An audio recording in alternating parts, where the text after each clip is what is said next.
Noches, damas y caballeros, bienvenidos. Como colegio, sí, el saludo. Pero bueno, finalmente estamos para aprender, que es la idea.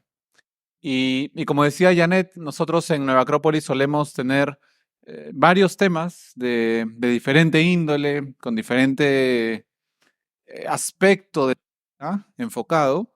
Sin embargo, la orientación y la reflexión siempre es la misma. Y es que nosotros en Nueva Acrópolis hablamos de todo conocimiento que pueda generar una transformación en el ser humano. Y menciono esto desde un inicio porque nosotros hoy día vamos a hablar de símbolos. Y los símbolos son algo que a todos nos despierta curiosidad.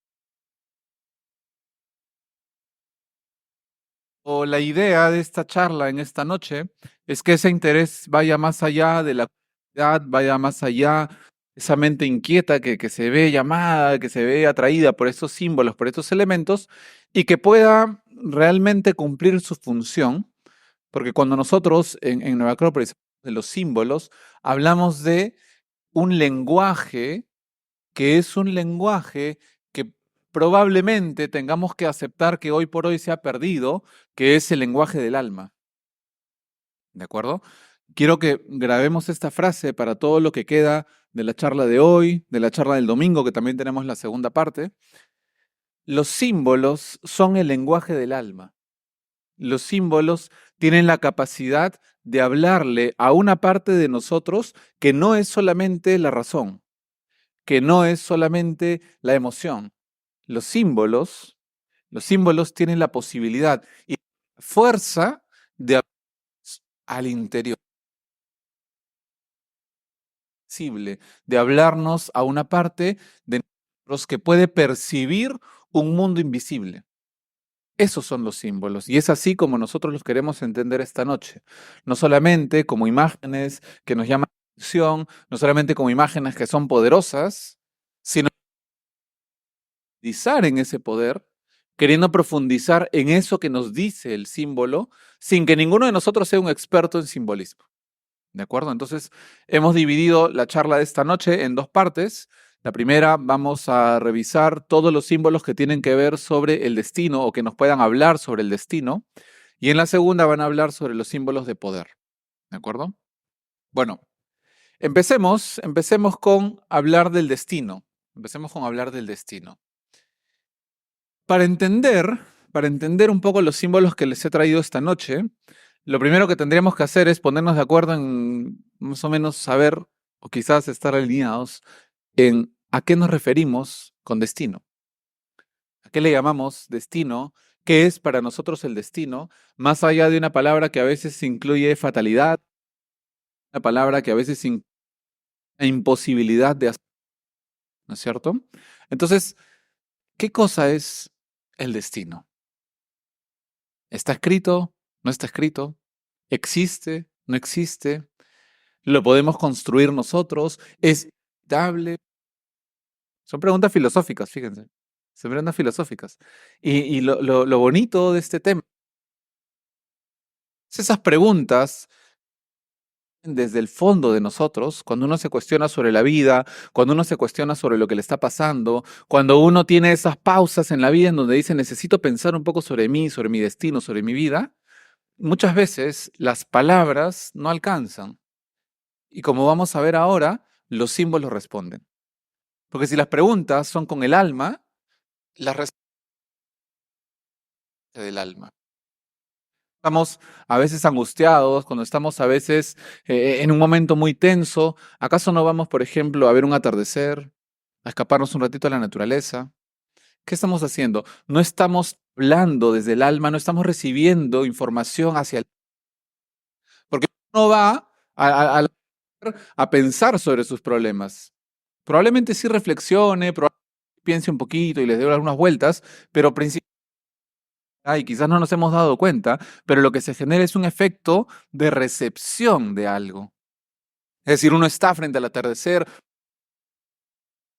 se cuenta uno está recibiendo cosas, sin darse cuenta uno está recibiendo de repente paz, de repente armonía, de repente calma, de repente fuerza, si es otro elemento, no sé, imagínense, vamos a ver las montañas. Vamos a ver el mar cómo rompe con las olas en los peñascos. O sea, hay cosas que nosotros podemos recibir de la naturaleza y en este caso de los símbolos. Por eso les digo, cuando las preguntas vienen desde el alma, las respuestas muchas veces tienen que ser con el lenguaje del alma. Y esto es algo que todos los filósofos de todas las épocas siempre han hablado, que existe un lenguaje racional, que es el que probablemente utilizamos día a día para pensar en lo que tenemos que hacer, para sacar nuestras cuentas, para, no sé, ver los pendientes, pero existe otro lenguaje que es el lenguaje que nos sirve, por ejemplo, para pensar sobre, no sé, para qué hemos venido al mundo. ¿Con qué parte de nosotros creen ustedes que pensamos en este tipo de preguntas? Por ejemplo, si yo les pregunto a ustedes ahorita, ¿no? ¿Qué tienen que hacer mañana? Rápidamente se activa nuestra agenda mental, nuestra parte racional, ese cuasi robotcito que vive ahí y empieza a ver, ¿no? Ah, mañana tengo que hacer esto, esto, esto, esto, esto, esto. ¿Qué pasa si yo les pregunto a qué hemos venido a este mundo? ¿Cuál es el sentido de la vida? Quien nos va a responder ya no es ese robotcito, ya no es esa agenda, ya no es ese calculador, ya no es esa computadora que habita en nosotros, sino va probablemente a responder el alma. Y va a empezar a decir cosas como hemos venido a trascender, hemos venido a tener una experiencia, no sé, de aprendizaje, hemos venido a ayudar a los demás. Hay muchas respuestas a esta pregunta, pero quien responde ya no es la mente racional, quien responde es otra parte de nosotros, que es el alma. ¿Estamos todos de acuerdo con esto? ¿Identifican la diferencia entre nuestra mente racional, es la que calcula, la que, no sé, hace todos los, desorganiza la vida, y esta otra parte de nosotros que es un poquito más profunda, que es esa parte que finalmente nos hace humanos, aunque a veces lo hayamos perdido de vista, pero lo que nos hace la habilidad de mirar, no sé, como decíamos hace un ratito, un atardecer, un cielo estrellado, un Machu Picchu. En el momento en que el ser humano pierde esa capacidad de conectarse con ese, perdió su humanidad, pasó a ser una computadora más. ¿No? Ahora que está muy de moda la inteligencia artificial, ¿no? O sea, la inteligencia artificial le podemos pedir un montón de definiciones, ¿no? A ver, ¿cuál es el sentido de la vida? Y nos puede citar muchas definiciones. Ahora, ¿son reflexiones o son simplemente conceptos? Esa es la diferencia de nuestra propia vida, ¿no? O sea, hasta qué punto manejamos conceptos, hasta qué punto manejamos reflexiones. ¿Qué parte de mí es la que normalmente está actuando? ¿La mente racional que siempre memoriza y que tiene conceptos? ¿O una parte más profunda que reflexiona, que entiende, que comprende, que ve el lado, vamos a llamarlo así, el lado oculto de la vida? Que entiende los mensajes de la vida, que entiende las cosas que le pasan, no como una serie de cositas que van una detrás de otra, sino como algo más profundo, como una huella que estoy dejando en el mundo, como un sentido de trascendencia en el mundo, o simplemente con una sensibilidad especial. Esa parte de nosotros es la que nos hace realmente seres humanos. Y los símbolos, vuelvo a repetir, son algo que pertenecen al mundo del ser humano profundo, al mundo del alma. No hay ninguna huella, no hay ningún rastro, no hay absolutamente nada que se haya encontrado que sea un símbolo entre algún grupo que no sea humano. Es decir, los símbolos, fíjense, esto es muy interesante, los símbolos son algo propiamente humano. Los animales no hacen símbolos. No sé si alguna vez se pusieron a pensar en eso, ¿no? Pero nadie que no sea un humano ha hecho símbolos, desde las pinturas rupestres, que hoy por hoy se sabe que tenían fines rituales, fines ceremoniales, ¿sí? Hasta las obras de arte o hasta los símbolos que vamos a ver esta noche. O sea, es un lenguaje que es muy del humano. Los animales se pueden comunicar entre sí, tienen sonidos, todo, pero los símbolos, esa es otra dimensión. Esa es otra dimensión. Estamos hasta aquí, entonces vamos a hablar de los símbolos como un lenguaje del alma. Sí, por ahí. Y los mitos justamente son aquellas narraciones, son aquellas historias en donde los símbolos se ponen en juego. Ahora vamos a entender un poquito sobre esto. ¿De acuerdo? Así que vamos con nuestros primeros símbolos. Nuestro desafío es hacerlo en media hora. Así que tenemos unas 3 símbolos que yo he traído para compartir, que obviamente no son los únicos. Para quienes no conocen, nosotros aquí en Nueva Acrópolis tenemos un programa de Conócete a ti mismo, es un curso que nosotros ofrecemos que es Conócete a ti mismo, y dentro del programa de estudios que se sigue en el curso de Conócete a ti mismo hay un curso que se llama Simbología, donde lo que hacemos obviamente no es revisar tres símbolos como lo que vamos a hacer esta noche, sino los símbolos más importantes de la historia de la humanidad y entender un poco cómo los vamos a entender esta noche, que esa es la idea que tengo. Así que empecemos por el espiral. Empecemos por el espiral. Este es un símbolo muy antiguo y acuérdense ustedes que estamos hablando sobre los símbolos en relación al destino. ¿De acuerdo? Eh, cuando nosotros vemos un símbolo, cuando nosotros símbolo como el que estamos viendo acá, o por ejemplo, les voy a poner uno quizás que ustedes pueden ver de acá, ¿sí? ¿Han visto el árbol de la vida alguna vez? O un árbol simplemente, no el árbol de la vida, un árbol simplemente. Cuando nosotros vemos un símbolo como este, como el espiral o como el que tengo más adelante, ya les decía, con quien va a conversar ese símbolo es con el alma, ¿de acuerdo? No es una conversación racional la que uno va a tener con un símbolo, sino es casi, casi como una conversación intuitiva la que uno va a tener con un símbolo. Y entonces, por ejemplo, si yo les pregunto, ¿qué significa el árbol de la vida para ustedes? Solamente piénsenlo, no me respondan, pero algo les tiene que decir, ¿sí?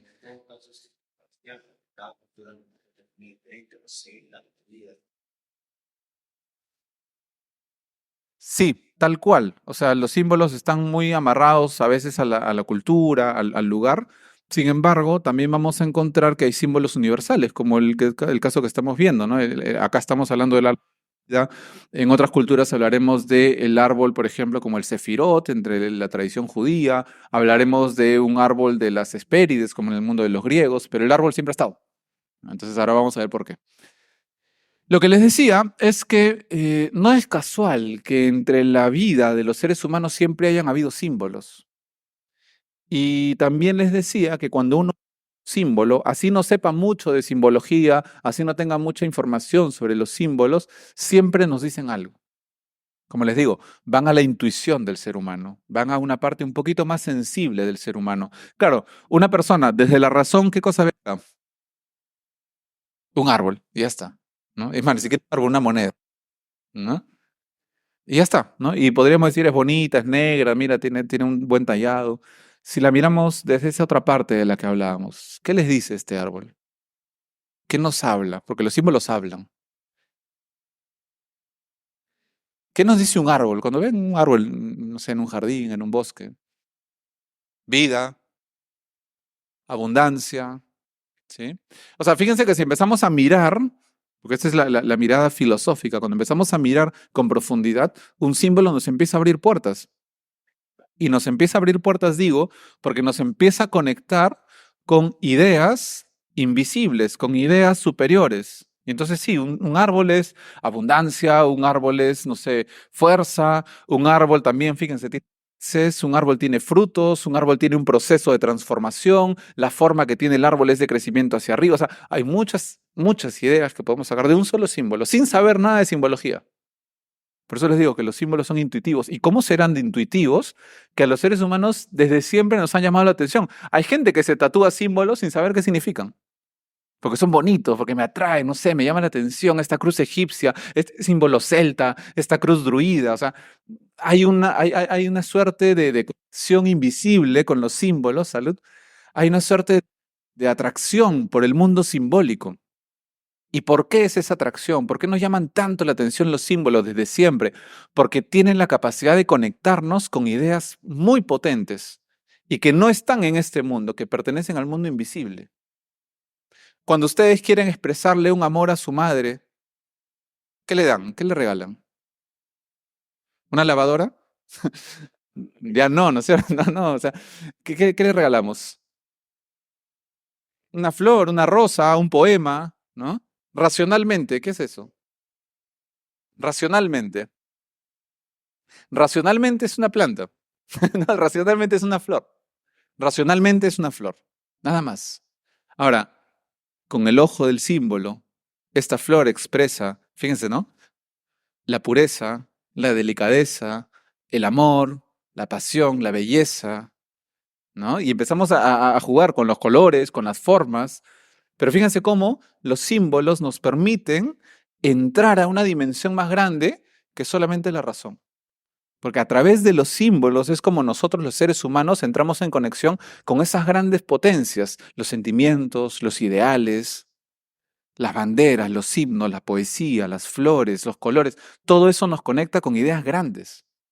¿Sí? Cuando uno quiere expresarle, no sé, el amor a una chica, ¿no? O sea, ¿qué hace? No le va a poner, bueno, sería, bueno, 10.000 millones de dólares en la cuenta bancaria. O sea, mira, este es un símbolo de mi amor, ¿no? O sea, de repente algunos aceptan, ¿no? Pero digamos, uno usa símbolos, ¿no? Uno usa símbolos. Y fíjense cómo les llamamos, ¿no? Esto es algo simbólico, decimos, ¿no? O sea, este presente es algo simbólico, ¿no? Sí, y están en todo, o sea, los símbolos están en todo, en las ceremonias, en las conversaciones, en las relaciones humanas. Por eso digo que son muy intuitivas y que realmente nos conectan con ese mundo invisible a través de la canción, a través de la música. ¿Cuántas veces nos hemos conectado con ideas tan grandes? La grandeza, el amor, la melancolía, la nostalgia, la tristeza, la alegría. O sea, a través de los símbolos nos conectamos con todo ello. Y vuelvo a repetir, no son un lenguaje racional. Cuando yo le digo a una persona, te amo como todas las estrellas en el cielo, o sea, esa persona no se va a poner a contar, ¿no? A ver, 1, 2, 3, 4, 5. Ah, no, mira, ¿sabes qué? Me debiste decir como el mar, ¿no? O sea, eso es menos. O sea, no, no es un lenguaje racional, es un lenguaje del alma. El alma lo entiende. Porque el alma puede penetrar en esos misterios de la vida, en el amor, en la grandeza y en este caso en el destino. Entonces los símbolos, vuelvo a repetir, y vamos a estar todos insistiendo en esta idea, los símbolos son un lenguaje del alma, nos hablan a la intuición, nos hablan al alma. Y por eso es necesario y por eso es importante que los seres humanos vivamos y tengamos presentes siempre los símbolos. Les ponía hace un ratito la espiral. El espiral es un símbolo muy antiguo que lo vamos a ver reflejado, si quieren, pueden buscar en muchas culturas, como por ejemplo la cultura griega. En la cultura griega, este símbolo del espiral estaba representado en los mitos que hablan sobre el laberinto, ¿no? Hace un rato preguntaban por los mitos. Bueno, en los mitos es donde vamos a ver en juego justamente los símbolos. Entonces, en varios mitos, por ejemplo, se habla de un laberinto donde vivía un monstruo y que uno tenía que ingresar y vencer al monstruo y salir vivo del laberinto, ¿no es cierto? Hay otras culturas, por ejemplo, como las culturas de acá, de Perú, de Centroamérica, que tienen este símbolo en las caracolas, o han visto de repente en algunos templos, ¿no? Incluso está la espiral como tal, ¿sí? Hay lugares, por ejemplo, como en Babilonia, Asia Menor, donde estos símbolos de la espiral están puestos en una suerte de pirámides que se llaman sigurats, que son unas si ustedes recuerdan, la forma clásica de representar de Babel, por ejemplo, en la tradición judía, en la tradición hebrea, también tiene esta forma del espiral. Y entonces es un símbolo muy antiguo. Es un símbolo muy antiguo. ¿Qué representa? Bueno, ya hemos hablado de que el título de esta parte de la charla es acerca del destino, y entonces el espiral sí representa el destino. El espiral representa el movimiento de la vida. Dicen de que es el movimiento de la vida porque tiene todas las direcciones. Hacia arriba, hacia abajo, hacia la izquierda, hacia la derecha, o sea, tiene todas las direcciones y todas esas direcciones están llevando hacia un lugar, están llevando hacia un lugar. Que si lo ven de una manera puede ser el centro, como si fuese un laberinto, ¿no es cierto?, que está llevando hacia el centro, pero si lo quieren ver en 3D, ese laberinto o esa espiral se convierte como en un cono. Y entonces cada giro me hace subir un poquito, cada giro me hace subir un poquito, cada giro me hace subir un poquito. Es decir, el espiral es un movimiento constante, es un movimiento en todas las direcciones, pero que finalmente tiene una misma dirección, que finalmente está yendo hacia algún lugar.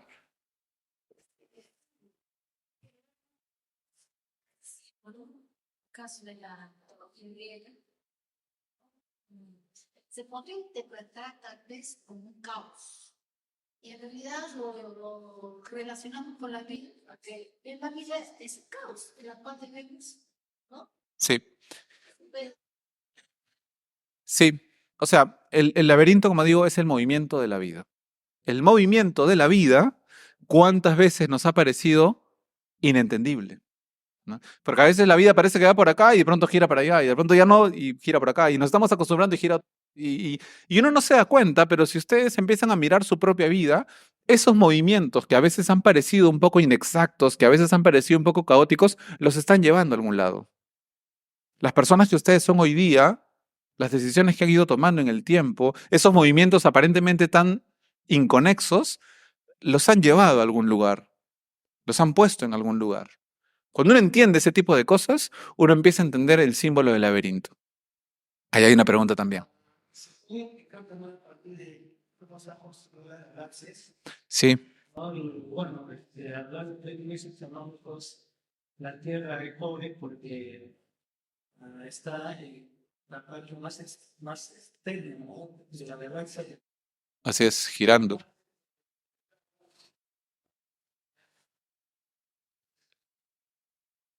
Sí. Sí, no, y buena la pregunta porque me hace volver a la idea que los símbolos en realidad no son otra cosa sino representaciones de la misma naturaleza, de la misma forma en la que está construido el universo. Porque esto lo vamos a encontrar efectivamente en las galaxias, esto lo vamos a encontrar en el sistema solar, esto lo vamos a encontrar en nuestro propio cuerpo. Si ustedes cortan un árbol, ¿qué van a encontrar? Van a encontrar un laberinto. Si ustedes cortan una cebolla, ¿qué van a encontrar? Van a encontrar la misma geometría. Es decir, son las formas de la naturaleza. Es un lenguaje que tiene la naturaleza. Es un lenguaje que nos tiene que decir algo. Si no nos lo dice, es porque no lo vemos. Poco fui a Caracas, en norte, y exactamente está, o sea, la cultura más antigua, o sea, la primera Microsoft de una tecnología que han pedido, lo representa justamente. Sí, sí, sí, sí, por eso también. Monito. Sí. Sí, o sea, es muy interesante porque los símbolos se recrean, se recrean, se recrean, nuevas formas, nuevas formas. Pero lo interesante es que siempre volvemos a ellos. O sea, lo interesante es que intuitivamente hay algo en nosotros que siempre nos hace volver a ellos. ¿Sí? Y por eso les digo, ahora pueden ver ustedes un espiral, ¿sí? Pero si quieren lo levantan y ven una pirámide.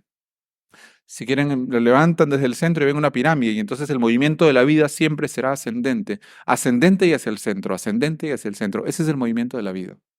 Y entonces, el destino, porque eso está conectado con el destino del ser humano, y esto lo hablaban mucho en la filosofía griega, el destino del ser humano es ese, ir haciendo el recorrido por la vida para cada vez ir más arriba, pero también más hacia el centro, más hacia adentro de sí mismo.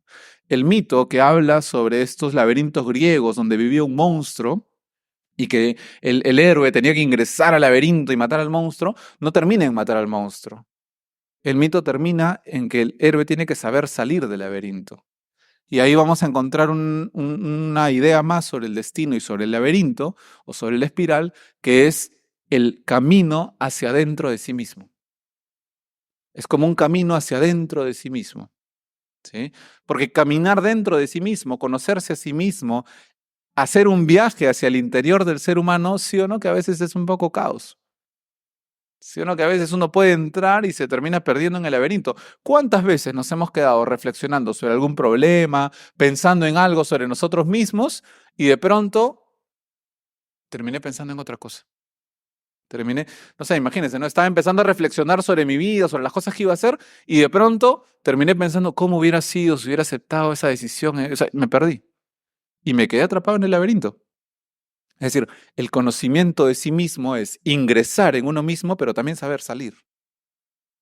El acto heroico, los mitos del héroe, de los cuales se habla en todas las culturas y que además sirvieron como formación para los guerreros de todas las culturas, hablan de poder entrar en el laberinto y poder salir del laberinto. Es decir, el héroe no es solamente el que entra y mata, es el que también tiene la llave para salir. Porque no hace falta solamente entrar en el interior de uno mismo, hace falta también volver a salir. ¿Cuánta gente hay que se pierde en su mundo interior y se desconecta del mundo por completo? Hay que entrar y salir. Y ese es el destino del ser humano. Por eso es que este símbolo de la espiral nos habla de poder aceptar todo lo que venga con la vida, todos los movimientos de la vida, aceptarlos, tener la suficiente fuerza interior para aceptar todos los movimientos de la vida y entender que nos están llevando a algún lado. Y que depende de nosotros que ese lado sea más arriba y más al centro de nosotros mismos. Las cosas que en el pasado nos parecieron inconexas y que no tenían nada que ver y que la vida me llevaba por acá y luego por acá y luego por acá y luego por acá, ahora uno lo entiende y dice, ah, mira, y empezamos a darle un sentido. Y eso es justamente el destino. El destino, el concepto filosófico del destino es que la vida tiene un sentido. Ese es el concepto filosófico del destino. No es un final inevitable, no es un lugar al que vamos a llegar. No. La idea de destino es que los seres humanos tenemos un lugar al que llegar. La idea filosófica del destino es que la vida no es simplemente que pasa ya, la vida tiene que tener un sentido, la vida tiene que ir a algún lado. Cuando ustedes salen acá a la Javier Prado y ven el carro que está ahí y dicen, oye, ¿y esta avenida qué destino tiene? Dicen, ah, esto va en sentido de sur a norte. O sea, el destino está ligado al sentido, a tener un propósito, a tener una razón de ser. Dicen todos que el ser humano puede ser arquitecto de su propio destino, pero no porque él puede dirigir y pensar y gobernar todo lo que le pasa. No, no podemos hacer eso. ¿Cuántas cosas hay que nos pasan que no están en nuestras manos? Pero lo que sí puede hacer es construir su destino en el sentido que aprovecha todo eso, todos esos movimientos inconexos para seguir caminando, para seguir avanzando. Ese es el sentido, darle un sentido a su vida. Por eso nosotros en la filosofía siempre solemos decir que todas las experiencias, el filósofo les da un sentido y construye su destino. Les da una dirección y construye su destino. Que ese es otro de los símbolos que vamos a revisar ahora, que por ahí lo saltamos, y que es el río. ¿Sí? Bueno, el río, como bien pueden estar pensando, como por ahí lo escucho, simboliza muchísimas cosas, ¿no? Vida, fuerza, etcétera, etcétera. En este caso vamos a tomar el símbolo del río como una corriente, como una gran fuerza, como una gran fuerza. Una vez el fundador de Nueva Acrópolis, él contaba una anécdota y decía de que le había, algo así como, estaba en una discusión, creo que con su maestro, ¿no? Y le decía, ¿usted sabe cuál es la diferencia entre un tronco y una balsa? A ver, se los pregunto. La diferencia entre un tronco y una balsa.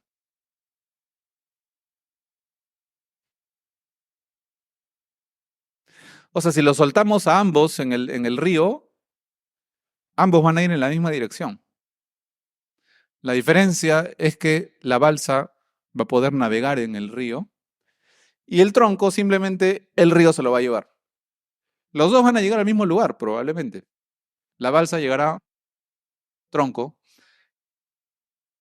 Sí, puede navegar, puede decidir, puede no gobernar todo lo que aparece, pero bueno, si hay rocas las esquiva, etcétera. El tronco probablemente se choque, se parta, se estanque un ratito, la corriente mismo lo haga avanzar de nuevo. Bueno, ese es el símbolo de la vida. Y entonces la pregunta esencial es, ¿qué tipo de elementos somos en el gran río de la vida? El que simplemente está y la gran corriente de la vida que decían los antiguos hindúes, en la India decían de que la gran corriente de la vida es como una gran fuerza que inevitablemente nos arrastra. La vida tiene como una gran corriente, tiene una gran fuerza que lo que busca es que el ser humano precisamente evolucione, crezca, aprenda, se desarrolle, sea pleno. Ese es el sentido de la vida, decían en la India. Ese es el gran río, esa es la corriente. Todo lo que nos va a pasar está en esa. Ahora, ¿cómo vivimos esa corriente? Como el tronco que está ahí y a veces se resiste y se tiene que chocar, pero inevitablemente sigue avanzando. O como la balsa, que sabe que va a navegar, que no todo puede ser bonito, pero sabe en dónde está. Y esa es obviamente la diferencia, ¿no? O sea, tener conciencia de destino, que es algo que también se habla mucho en la filosofía romana, en la sabiduría de Roma, tener conciencia de destino significa entender que la vida es como un gran río, es como una gran escuela que te va a poner un montón de experiencias, que te va a llevar por un montón de lugares y tú tienes que aprender a navegar en ella. Pero la navegación no es precisamente el saber moverse de un lado a otro, que puede ser parte de. La navegación consiste más bien en entender la corriente del río. Porque hay muchas veces que no queremos aceptar la corriente del río.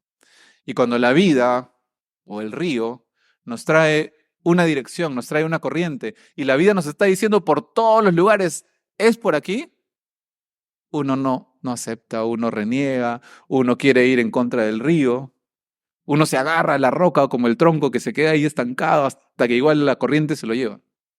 ¿Cuántas veces hemos pasado experiencias en la vida en las que no hemos querido aceptar lo que nos estaba ocurriendo?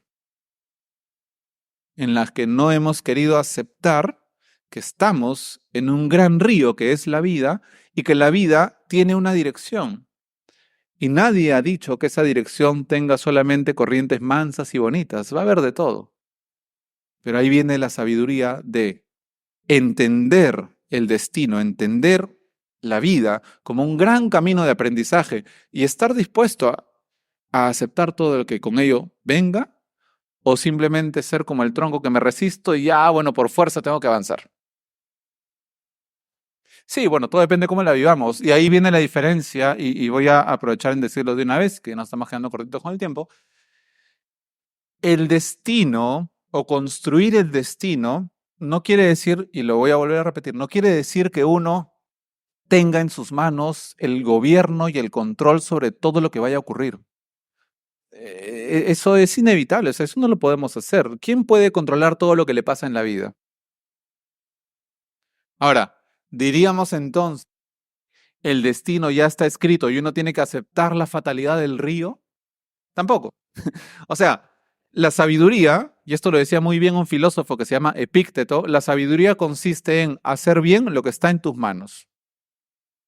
Tú no puedes controlar todo lo que te pase, pero la manera en la que vas a tomar lo que te pase. Y esa es la mejor forma de construir tu destino. O sea, tú no puedes manejar lo que te va a ocurrir, tú no puedes manejar, no sé, las difíciles, las situaciones extremas, las situaciones frente a ellas. Sí puedes reaccionar de manera diferente, sí puedes manejar tus emociones, sí puedes manejar tus pensamientos. Y eso es lo que forja tu destino. Porque de esa manera tú estás utilizando lo que sea que te esté ocurriendo para forjar tu destino, para construirte a ti mismo. Es decir, abandonemos la idea de que el ser humano es el dueño y el gobernante del destino. Al contrario, el ser humano es el gobernante de sí mismo. Por ejemplo, está el concepto del Tao, entre los taoístas, ¿no? Que ellos dicen, el Tao es como la corriente de la vida y lo que tú tienes que hacer es fluir con el Tao. No te resistas al Tao, fluye con el Tao. Es decir, viene una situación difícil, bueno, vamos con eso, aprendemos, nos dolerá, pero estamos ahí, fluimos con la vida. Es como el gran río. Así es, así es. Y bueno, tenemos nuestro tercer símbolo, que es casi como un resumen de todo lo que hemos hablado hasta aquí, que es el árbol, ¿no? Y bueno, en este caso le vamos a llamar así el árbol de la vida, porque ese es el símbolo original, pero fuera del árbol de la vida tenemos todo tipo de árboles que se han representado en miles de civilizaciones, en cientos de culturas, en cientos de pueblos, casi siempre conectados con la misma idea. Y es que lo interesante del árbol es que crece de la misma forma y cantidad hacia arriba como hacia abajo. Es decir, todo el crecimiento que podemos ver en las hojas y en los frutos y en las cosas que se consiguen exteriormente tiene una altísima y profunda conexión con el mundo de las raíces. Tiene sólidas raíces. Un árbol es tan grande arriba como lo es abajo. Para poder tener frutos, para poder crecer fuerte y finalmente florecer o fructificar en la vida, hay que tener raíces. Ese es el símbolo del árbol. Y fíjense cómo se llama el árbol de la vida, porque así es la vida. Porque el que no teje raíces, el que no tiene ideas sólidas, en este caso nosotros vamos a decir, el que no encuentra sabiduría, principios, elementos para conectarse a la vida de una manera profunda, tarde o temprano los vientos de la vida lo van a mover. Con esto y con el símbolo anterior yo quiero hacer una acotación y con esto vamos a finalizar nuestra primera parte. El destino no se trata solamente de ser fuerte en el papel de resistir la vida. Quizás esa es una idea un poco equivocada que tenemos hoy por hoy, donde uno vive peleado con el destino. Y hay gente que lo dice tal cual, ¿no? A mí la vida no me va a tumbar, ¿no? A mí la vida no me va a derrotar, yo sigo resiliente, fuerte, no me rindo, ¿no? Y claro, ¿hasta qué punto estamos en paz con la vida? ¿Hasta qué punto la aceptamos tal como es? ¿O hasta qué punto vivimos renegados de nuestro propio destino? ¿Hasta qué punto, si pudiésemos cambiar algo, lo cambiaríamos? y no más bien tener la verdadera fortaleza, que significa estar abierto a todo lo que ocurra. Porque esa es la verdadera fortaleza. La fortaleza no es hacerse un caparazón de tortuga y decir, a ver, que vengan contra mí todos los que puedan, y si es la vida también. O sea, eso no es la fuerza. La fuerza, como decían los orientales, es como el árbol de cerezo, ¿no? O sea, que viene la nieve, es lo suficientemente flexible como para volver otra vez a su lugar. No es fuerte que al mínimo peso se quiebra. No. Hay que vivir en paz con la vida, hay que vivir en paz con nuestro propio destino, porque esa es la verdadera fuerza. No es fuerte el que reniega y el que cierra los ojos y se enfrenta. Es fuerte el que puede aceptar en paz. El que puede aceptar en paz, con madurez, con profunda sabiduría. Esa es la verdadera fuerza. Y esa es la fuerza que viene a raíz, valga la redundancia, de la sabiduría. La otra es la fuerza de las emociones. Uno se motiva, escucha su música, se pone a subir escaleras, ¿no? Y si pero la fuerza más interna y más profunda, la verdadera fuerza, es la fuerza de la sabiduría. Cuando entiendes la vida, cuando entiendes que las cosas son como son, que te están construyendo, que son parte de un proceso, cuando eso se está conectando con estos símbolos del destino. ¿Y qué pasa con los sentimientos? Largo. Los sentimientos, para enlazarlos con el símbolo del árbol de la vida, los sentimientos son una de nuestras raíces. Como seres humanos, muchas veces lo que nos mantiene en algún lugar, lo que no nos hace abandonar algún lugar, es ni siquiera las ideas, sino los sentimientos.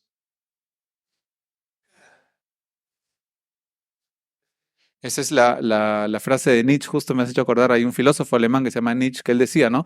Cuando tus pensamientos sucumban, o sea, cuando ya no tengas razones para seguir, cuando ya tu mente haya sido vencida, que cante victoria tu lealtad, decía, ¿no? O sea, que sea tu lealtad, que sean tus sentimientos, tu responsabilidad, tu amor, a lo que sea que esté, lo que te aferra a eso, ¿no? Entonces, nuevamente, no es solo la mente la que juega un papel importante en nuestra vida, hay muchas dimensiones más por descubrir, ¿no? Y bueno, de eso se trata también el destino.